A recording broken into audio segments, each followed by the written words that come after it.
우리 인류 역사에 있어서 가장 큰 변혁이 있었습니다. 그것이 지금으로부터 2000년 전의 이야기입니다. 그래 역사는 그때부터 기원 전과 기원 후로 나누게 되었습니다. 지금으로 2000년 전 인류는 도덕적으로, 윤리적으로, 그리고 영적으로 죄에 깊이 빠져서 더 이상 회복 불가능한 그런 어둠에 젖어 있었고, 하나님의 역사적 심판 앞에 놓여있는 그 끝자락에 왔습니다.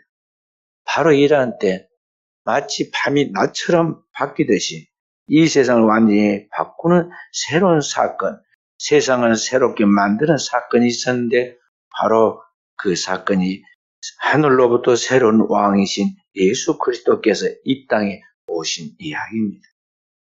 지금까지는 이 땅에 어떤 사람들을 통해서 희망을 주고 하나님의 구원의 사건들을 일으켰지만, 역사의 마지막 때인 이 인류의 종말의 시작인 2000년 전에는 하나님이 직접 그 아들 예수 그리스도를 통해서 이 땅에 하나님의 구원의 역사를 일으켰다 하는 것이죠.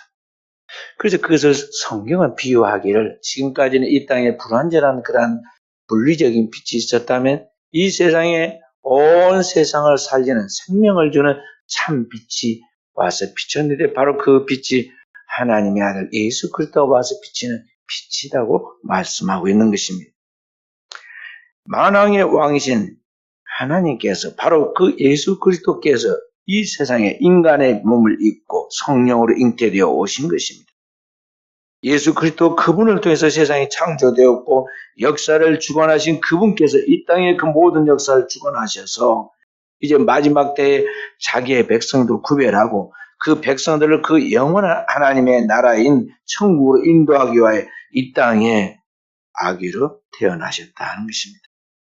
태어나기 1년 전부터 유대 나사렛에서 동정녀 마리아에게 천사 가브리엘이 와서 이제 내 몸에서 성령으로 말미암아 아기가 잉태하게 될 건데 되어 있는데 그 아들의 이름을 예수라 하라 하고 이름을 지어줍니다. 그리고 그것을 이해 못하여 시험 들고 실족에 빠질 만한 그의 정혼한 남편인 요셉에게 천사가 또 꿈에 현몽하여 내 아내 마리아 데려오기를 무서워하지 말라. 그 아이는 성령으로 잉태되었다 하고 말씀해주고 있죠. 그리고 아기가 태어나기 넉 달 정도 전에, 그때부터 동방에서는 메시아의 별이 떠올랐고, 이 동방에서 별을 관찰하는 박사들이 이 메시아 별, 왕이신 메시아가 이 땅에 태어난다는 것을 미리 알고 있었던 이 동방 박사들이 그 메시아이신 왕을 경배하기 위하여 그 땅에서 출발해서 딱 출생한 그때 도착을 합니다. 언약의 땅이 가나안으로 찾아오죠. 그리고 순진하게도 유대 수도인 예루살렘에 찾아와가지고 자신들처럼 그렇게 순수하게 만왕의 왕이신 인류의 구원자이신 메시아가 이 땅에 태어난다는 것을 이스라엘 백성들의 조상들이 바벨론 포로 시절에 이 동방 페르시아에 와서 알려준 그 복음을 그들도 다 믿고 있고 기다리고 있고 알고 있는 줄로 생각해서 유대인의 왕으로 나신 이가 어디 계시냐? 우리가 그에게 경배하러 왔노라 하고 물었습니다. 그랬더니 수도가 발칵 뒤집혔습니다. 예루살렘 전체가 뒤집혔어요. 왜냐하면 당대 그 땅의 왕은 헤롯이었고, 헤롯이 통치하고 그 왕이라 하고 있는데 그 땅의 유대인의 왕으로 탄생하였다고. 그 나라 사람도 아니고 저 동방, 그러니까 페르시아 지역에서 고대 바빌론을 말하는 것입니다. 그 지역에 있던 그 지역의 천문학자들인 동방 박사들이 찾아와서 이야기를 하니까 얼마나 놀랬겠습니까? 헤롯 왕은 자기가 왕이라 생각했는데 자기가 아닌 다른 왕이 태어났다는 말에 너무나 충격을 받았습니다. 그런데 그러한 것들은 이미 성경에 예고되어 있었고 그들이 알고는 있었지만 마음으로 믿고 있지는 않았던 것이죠. 그래서 성경학자들을 불러놓고 물었습니다. 유대인의 왕으로 태어나신다고 하는 그 왕이 태어났는데 뭐 어디서 태어납니까? 물으니까 유대 베들레헴입니다. 이는 성경에 이렇게 말씀하였습니다. 구약성 미가서 5장 2절을 딱 들고 유대 땅 베들레헴아 너는 유대 고울정에 작지 아니하도다 하고 말씀하였습니다. 하고 이야기해 줍니다. 그래서 헤롯이 그 땅에 군사들을 보내가지고 2살 미만의 모든 남자아이를 몰살시켜버려 유아 대학살을 저지릅니다. 이것이 2000년 전에 첫 번째 성탄절에 벌어진 일입니다. 유대 땅에만 그런 일이 일어나느냐? 그 당대 이 이스라엘 나라뿐만 아니라 동양과 서양 모든 나라를 다 통일해서 제국을 세웠던 로마 제국이 있었습니다. 한 사람이 이 세상을 통치하고 있었던 때가 있었는데 인류 역사에서 가장 크고 강한 나라를 세워서 1000년 동안 통치하는 로마 제국이 있었습니다. 그 초대 황제가 옥타비아누스라는 어릴 때 이름을 가진 아우구스티누스인데 이 사람이 그때 호정령을 내렸습니다.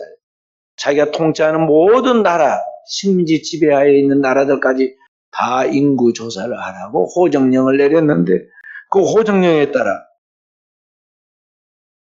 요셉과 마리아가 그의 고향인 베들레헴으로 호적을 하러 갔다가 거기서 아이를 낳게 되죠. 왜냐하면 아브라함과 다윗의 후손은 또 인류의 구원자 예수 그리스도를 보낼 걸 약속하셨는데 그들이 지금 나사렛에서 살고 있단 말이죠. 그래서 하나님께서 그 말씀을 성취하려고 당대 세계의 황제라고 불리는 가장 큰 땅덩어리의 통치자를 불리는 그 황제의 입을 통해서 호정령을 내려 그 말씀이 성취되도록 그렇게 만듭니다. 이 세상에 가장 높은 왕이라 할지도 하나님의 뜻을 이루어가는 만왕의 왕 대신 예수 그리스도의 탄생을 준비하는 한갓 조력자에 불과하다는 것을 거기에 보여주고 있는 것이죠. 그러니까 이 땅에 있는 많은 나라들이 있고 그 나라에는 왕들이 있어서 스스로 자신이 가장 높다. 그 지역에서는 또는 세상에서는 가장 높은 사람이라고 생각하고 있는 이때 진짜 위로부터 이 눈에 보이는 현상 세계가 아니라 보이지 않는 영원한 물리적 세계가 아니라 영적 세계, 그 신성한 세계인 하나님의 나라에서 온 우주 삼남 만상을 그의 뜻대로 통치하고 그 창조하고 주관하신 바로 그 만왕의 왕 되신 예수 그리스도께서 오늘 이 땅에 친히 그 백성들을 구원하고 그 통치하고 그 백성들 영혼을 하나님 나라로 이끄시기 위하여 이 땅에 찾아오셨다는 것이죠.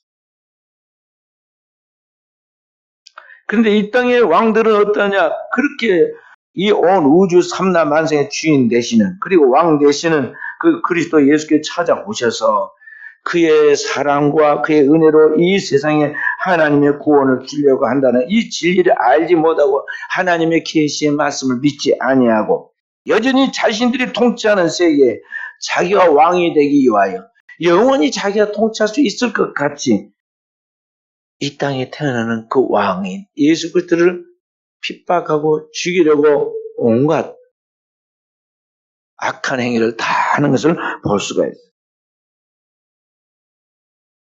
주님을 알지 못한 어리석음이고 하나님의 말씀을 선지자를 통해서 성경에 계시한 그 말씀을 믿지 못하였기 때문에 그러한 것입니다. 그래서 일찍이 예수 그리스도가 오시기 1000년 전에 다윗은 시편 2편을 통하여 우리에게 이 어리석음을 나타내는 그것을 미리 보고 이렇게 시를 읊었습니다. 시편 2편 말씀 함께 읽어보도록 하십시다. 구약 성경 시편 2편의 말씀. 어찌하여 이방 나라들이 분노하며 민족들이 헛된 일을 꾸미는가? 세상의 군왕들이 나서며 관원들이 서로 껴하여 여호와와 그의 기름 부은 자를 대적하며 우리가 그들의 맨 것을 끊고 그의 결박을 벗어버리자 하는도다. 지금 앞으로 1000년 후에 이 땅에 있는 이방 나라들이 분노하고 민족들이 헛된 일을 꾸미고 세상의 군환들이 나서서 여호와와 하나님과 그의 기름 부은 자 메시아이신 그리스도 예수를 대적하여 그의 맨 것을 끊고 그의 결박을 벗어버리고 마음껏 살자 한다는 것이죠. 그러자 어떻게 하느냐? 하늘에 계신 이가 웃으시며 하나님 아버지께서 비웃으신다는 것이죠. 주께서 그들을 비웃으시리로다. 하나님의 인간의 어리석음에 대하여 가소롭게 여기고 비웃는다는 것이죠. 그때 분을 바라며 하나님께서 분노하셨다는 거예요. 진노하사 그들을 놀라게 하여 이르시기를 내가 나의 왕을 내 거룩한 산 시온에 세웠다 하시리로다. 하나님이 말씀하시기를 나의 왕, 이 온 우주 삼라만사를 창조하신 바로 주인이신 왕 대신 참 왕을 예수 그리스도를 이 땅에 시온 곧 예루살렘에 세웠다는 것입니다. 내가 여호와의 명령을 전하노라. 여호와께서 내게 이르시되 너는 내 아들이라 오늘 내가 너를 낳았도다. 그리스도 예수를 이 땅에 보내시면서 하나님이 말씀하십니다. 너는 내 아들이라 오늘 내가 너를 낳았도다. 주님께서 만들어진 분이 아니라 신이 아버지께서 낳으신 분이시죠. 그래서 삼위일체 하나님이십니다. 주님이 세례 받을 때 하늘이 열리고 성령이 비둘기처럼 강림하시고 하나님이 친히 하늘에서 말씀하시 이는 내 사랑하는 아들이요 내 기뻐하는 자라 하고 말씀하시죠. 너는 내 아들이라 오늘 내가 너를 낳았다. 그리고 말씀하시길 내게 구하라. 내가 이방 나라를 내 유업으로 주리니 내 소유가 땅끝까지 이르리로다. 내가 철저하로 그들을 깨뜨리며 질그릇까지 부수리라 하시더라. 요한계시를 보면 이제 만왕의 왕이신 주님께서 멸류관을 쓰고 그 철장을 들고 온 세상을 다스리는 것을 보여주죠. 그런즉 군왕들아 너희는 지혜를 얻으며 세상의 재판관들 너희는 교훈을 받을지어다. 여호와를 경외함으로 섬기며 떨며 즐거워할지어다. 그의 아들에게 입맞춰라. 바로 하나님의 아들 예수 그리스도에게 화평의 그라는 복종을 하라는 것이죠. 그렇지 아니하면 진노하심으로 너희가 길에서 망하느니 그의 진노가 급하심이라. 여호와께 피하는 모든 사람은 다 복이다. 그러므로 오늘 하나님께서 그 만왕의 왕된 예수 그리스도 그분을 이렇게 이 땅에 세우시고 이 땅에 보내어서 우리를 구원하러 찾아오셨는데 바로 이 예수 그리스도가 이 땅에 찾아오실 때 예수 그리스도를 환영하고 준비하기 위하여 예비된 백성 이스라엘 백성들은 그것을 원치 않았다는 것이죠. 처음부터 그리스도의 오심을 거부하고 자기 땅에 오면 자기 백성이 영접지 아니하고 그를 죽이려 하고 끝까지 추적하고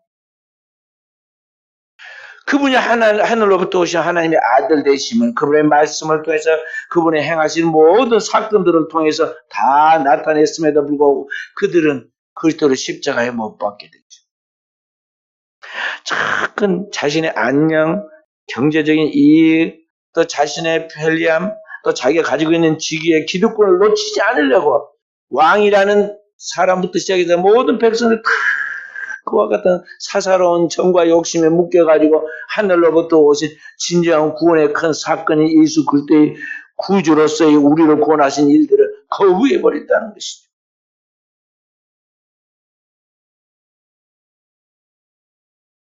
주님이 오신 것은 우리의 것을 빼앗고 우리의 안녕을 평화를 깨뜨리고 우리의 삶의 그 모든 즐거움을 빼앗아가려고 온 것이 아닙니다. 주님이 오신 목적은 딱 한 가지, 우리에게 진정한 영원한 평화를 주려고 한 것이거든요.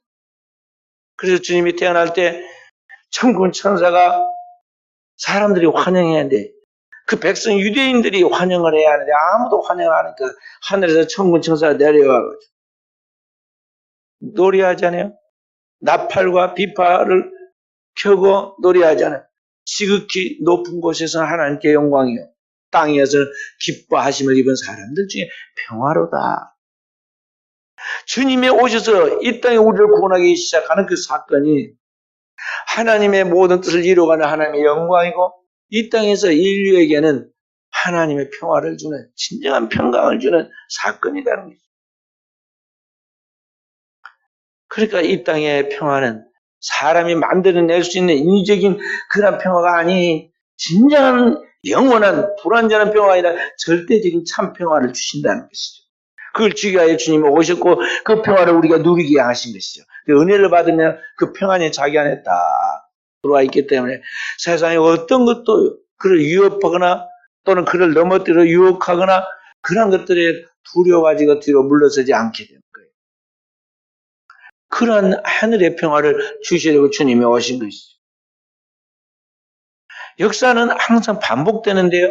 한 나라를 세우는 사람들의 비전을 가지는 것은 뭐냐면 내가 이 세상을 완전한 평화의 세계로 만들어서 사람들에게 행복을 주겠다는 것이죠. 그런 이상과 그런 정책을 가지고 나라를 이제 창업합니다. 예수님 오신 당대에도 로마 제국이 형성되었는데 이 로마라는 나라가 아주 대단한 나라이긴 했죠. 역사 속에서 화폐를 하나로 통일시켰습니다. 도라를 모두 로마로 닦았습니다. 언어를 하나로 통일시켰습니다. 그리고 모든 세계가 그 앞에 굴복해서 하나의 질서를 갖게 만들었습니다. 그리고 제도적으로 법을 만들어가지고 로마의 법, 그러면 자연법이라고 해서 법적으로 모든 사람들에게 어려움이 없도록 다 만들었습니다. 그리고 모든 세계가 그렇게 해서 칼과 창과 제도와 법으로 인해서 하나 된 그러한 나라로 평화를 누린 것 같이 보였습니다. 그래서 그들은 스스로 자랑하기를 로마의 평화라고 말했습니다. 팍스 로마나. 이 말을 따가지고 지금은 미국 사람들이 세계에는 미국에 의해서 평화를 준다. 세계에는 미국의 평화 속에 있다. 그런 뜻으로 팍스 아메리카나라고 이렇게 또 자랑하기도 하지만 그렇게 통일된 왕국 속에서 평화가 있는 것 같이 보였지만 그 안에도 온갖 불의와 부절과 가득하였고 부패가 가득하였고 그렇게 세운 제국들이 영원하였느냐 그렇지 못하고 흥망성쇠를 반복해 가고 있죠.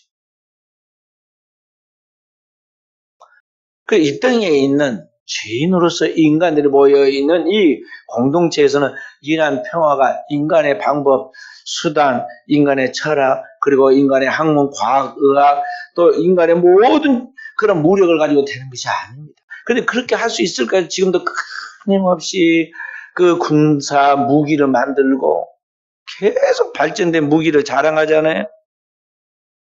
그렇게 세우고 제도를 만들고 학문을 만들고 의학을 가지고 온갖 노력을 다하고 세계는 다 영어권으로 통일시켜서 언어가 하나가 되어가는 까지 보였지만 지금 보세요.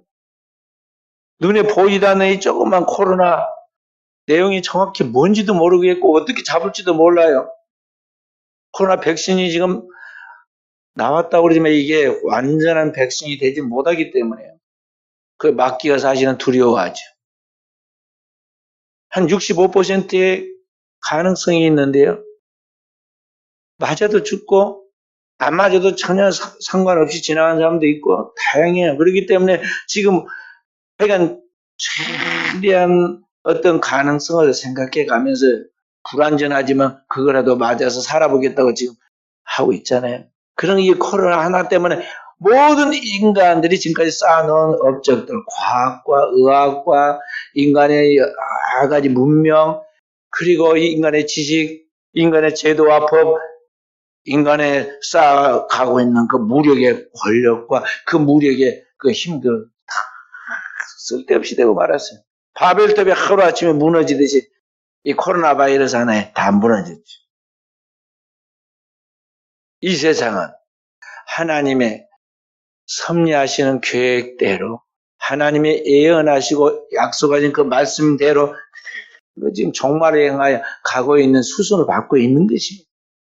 그렇기 때문에 오늘 이 세상에 만왕의 왕이신 주님께서 오셔서 우리를 살리기 위하여 2000년 전에 오셨던 바로 이 사건은 오늘 우리에게 있어서 얼마나 중요한 일인가를 우리가 알고 성탄절이라는 이날에 주님이 이 땅에 우리를 구원하기 위하여 아기로 탄생하는 이 사건에서부터 우리는 진정한 인류의 희망이 있다는 것을 그리고 오늘의 우리의 희망이 있다는 것을 알고 그 주님을 경배하며 그 주님을 높이고 그 주님을 따르는, 또 그분의 모든 말씀이 복음의 말씀을 온전하게 믿고 따르는 주님의 백성이 되어야겠습니다.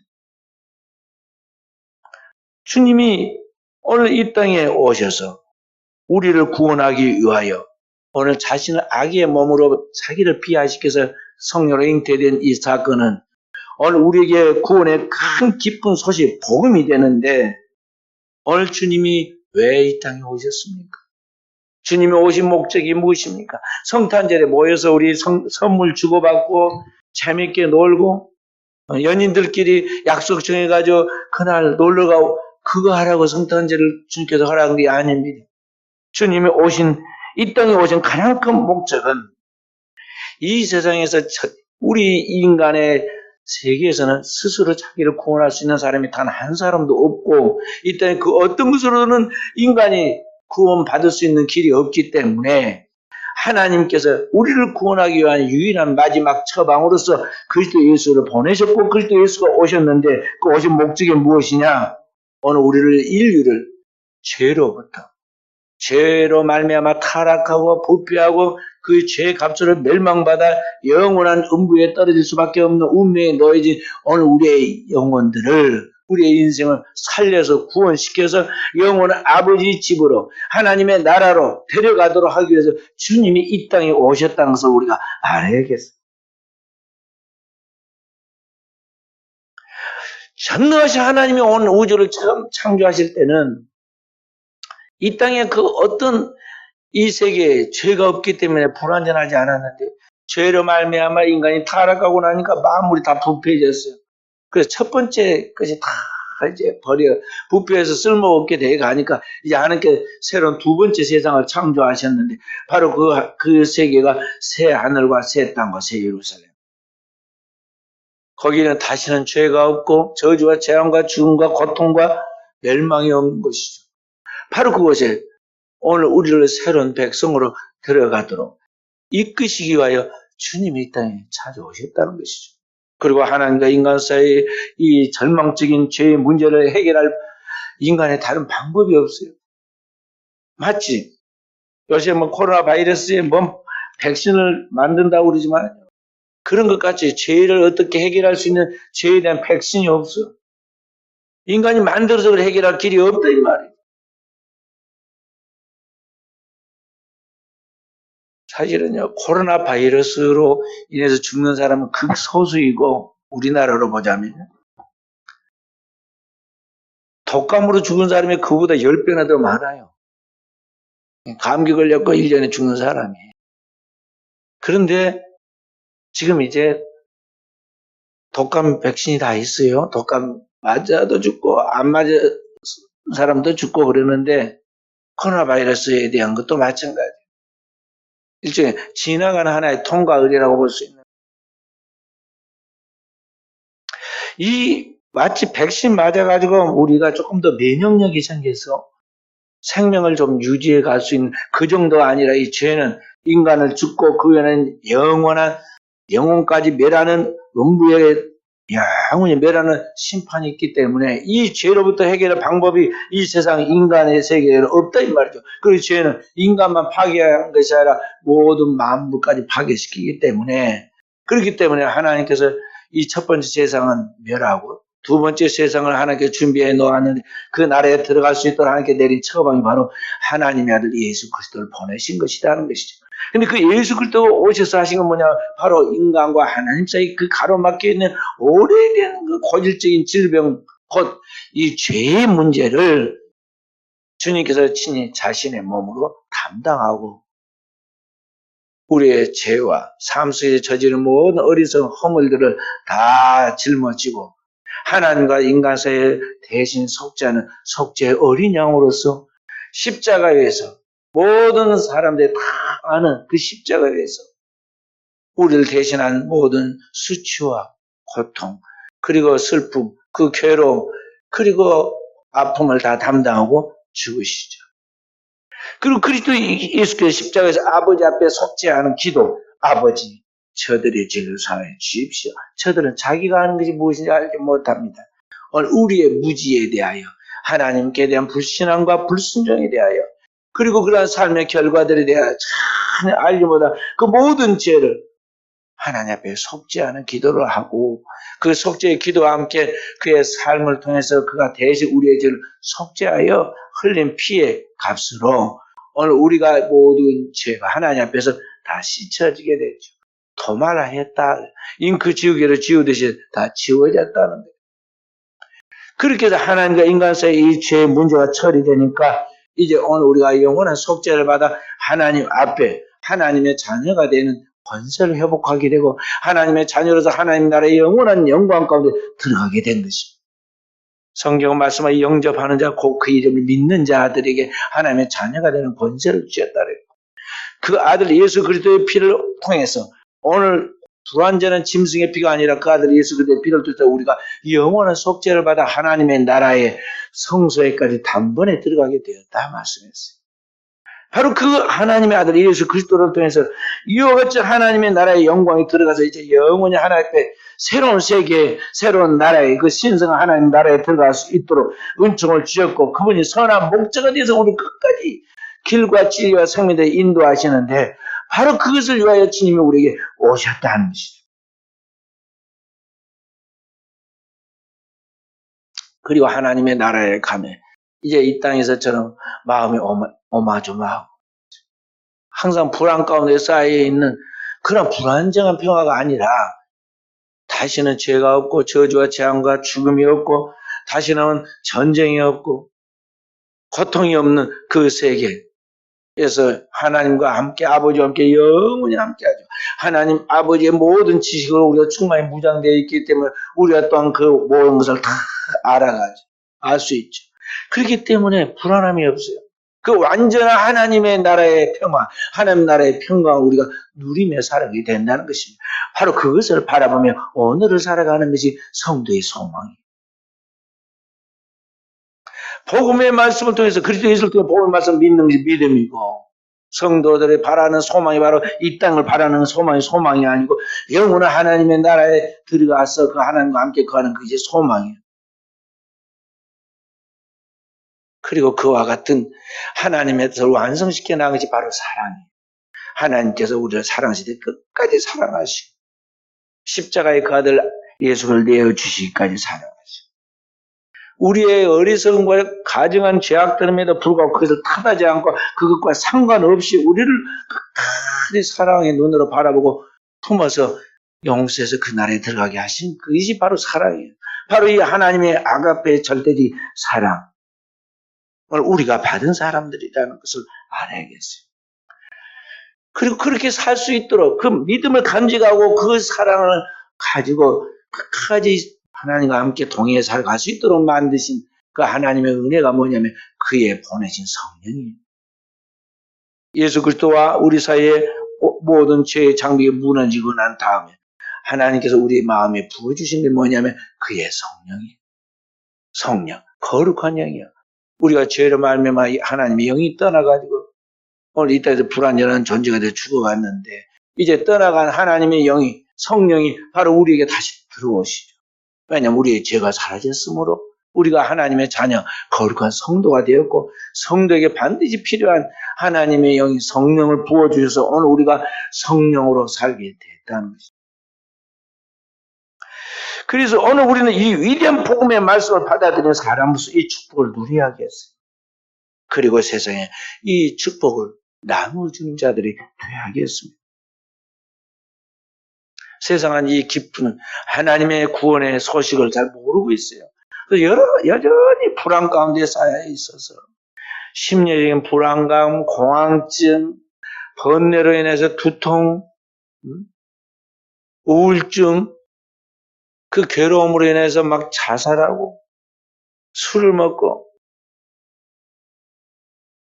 코로나 사태라고 그래서 여러분 너무 겁먹고 그러지 마세요. 그래서 정부가 하는 말이 다 맞는 게 아니에요. 지금까지 정부가 하는 말이 거꾸로 된 게 많았어요. 나름대로 뭐 방역 지침을 정해가지고 이렇게 하면 될 거예요, 저렇게 하면 될 것이다 그랬지만 안 맞았잖아요. 이제 괜찮겠습니다. 이제 곧 지나갑니다. 그러더니 진짜 그때부터 막 코로나가 퍼지기 시작했고 이제 3단계에서 2단계, 뭐 1단계로 낮췄습니다. 그러니까 막 진짜 그때부터는 더 생기고, 안 되는 거예요. 그렇게 하고 된 거야. 그런 것이 되는 게 아니고요. 성도는 하나님 말씀을 잘 경청해 드려요.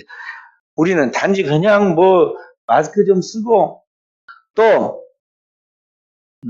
뭐 5사람 이하 밖에 나가서 뭐라고 가족끼리도 5명 식사도 못하고 그런 게 아니에요. 그러면 방해된 게 아니에요. 우리는 정신까지도 건강해야 하고 정신 위생도 지켜야 하고 영혼의 위생까지 지켜서 영혼의 그 하나님과의 관계 속에까지 그리고 모든 이 영혼의 상태까지도 정결하게 나가야지. 그런 사람이 돼야지. 그렇게 나가면서 삶을 잘 정비해 나간 사람은요. 코로나도 역시 다 극복해 나갈 수 있어요. 문제는 뭐냐면 그러한 정신을 갖지 않는 그러한 믿음을 갖지 않은 사람들이 막 나이트 클럽도 가고 술집에도 가고 가서 안 될 여러 사람의 불특정 다수에 모인 저 사람이 어디 갔다 무엇을 하고 온 사람들도 모르는 사람들과 만나고 별짓을 다 하고 돌아다니는데 그렇기 때문에 거기에 오늘날 코로나 걸리고 그런 것이지 제대로 잘 자기 관리를 하는데 걸리게 됐나요? 저도 지금 1년 내내 우리 교단 300만 명의 사람들이 있는데 중요한 인물들 다 만나고 다니고 말씀 다 전하고 다니고 우리 교회 안팎이 다 다녔지만은요. 내가 만난 사람 중에 한 사람도 코로나 걸리는 못 봤어요. 근데 분명히 코로나 걸렸다고 어디 나온단 말이죠. 어디 가서 걸렸을까요? 그리고 우리 성도들은요. 마땅히 하나님 앞에서 하나님의 말씀 믿는 믿음을 우선순위 둬야 하고요. 맑은 영과 정신을 가지고 오늘을 살아가면서 하나님 앞에서 우리의 삶을 하나님 앞에 영광 돌리며 기뻐할 때 무언가를 첫 번째 두고 그 다음에 우리의 삶을 그 다음에 풀어가도록 해요. 그러지 않고 세상 사람들이 하는 것에 우선순위를 두고 따라가면요. 안 걸릴 것도 걸리는 거예요.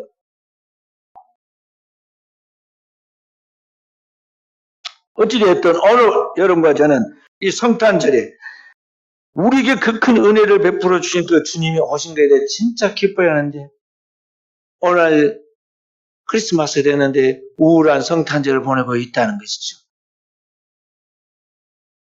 성도는 이때도 여전히 주님은 우리에게 구원의 기쁜 소식을 주신 주님이시다는 걸 알고 주님을 높이며 경배하며 찬양하고 그 구원의 기쁜 소식을 제한 없이 모든 사람에게 만나는 영혼들에게 전할 수 있어야겠어요. 정현종 시인이 쓴 방문객이라는 시가 있습니다. 사람이 온다는 건 실로 어마어마한 일이다. 그의 과거와 현재와 그의 미래가 함께 오기 때문이다. 한 사람의 일생이 오기 때문이다. 부서지기 쉬운 글에서 부서지기도 했을 마음이 오는 것이다. 한 사람이 오는 것은 어마어마한 일이다. 왜냐하면 그 한 사람은 그의 일생이 오는 것이다. 오늘 이 시처럼 우리 주님께서 그 영원한 복음의 말씀을 가지고 이 땅에 찾아오셨고 오늘 그 주님이 나를 만나 주셨다는 것은 얼마나 위대한 일이고 얼마나 놀라운 일입니다. 내 인생이 달라지고 나로 말미암아 나의 가정이 나로 말미암아 나의 민족이 구원받는 역사가 나타났다는 것이죠.